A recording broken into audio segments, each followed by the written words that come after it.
Thank you so much for being a great driver. Like, Yeah, of course. Sometimes you never know what you're gonna get, and like, I Hey, what did appreciate you just do? You just canceled the ride. Why'd you do that? Wait, no, like I was trying to leave you a tip. No, I'm you sorry. weren't. You No, canceled the ride. I'm so sorry. No. I was trying to leave you a tip. Like, I really appreciate it. No, seriously. Like, No.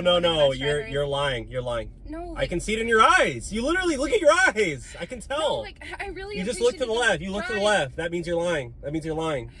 Listen, I don't want to. You just double blinked. You're a liar. I will pay you in cash. Like, I will literally pay you in cash. I can't take cash. I appreciated the ride. Like, I don't know what happened. I'm not really good with technology. Like. Oh, I'm not good with technology, but you figured out how to order an Uber. That adds up.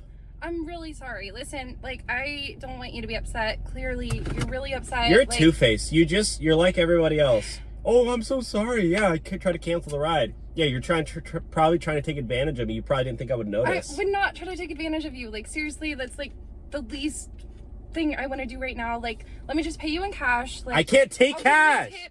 No, I can't take cash. Okay. It's got to go through the app. Well, I'm really sorry. Like, I didn't. Sorry doesn't cut it, cancel sister. it. Like, I don't know why you're getting so upset You're with me. so close, but no cigar. I just wanted to tip you. Stop crying. Tears don't pay for my bills, all right? Okay. I'm like so sorry. Yeah, get out.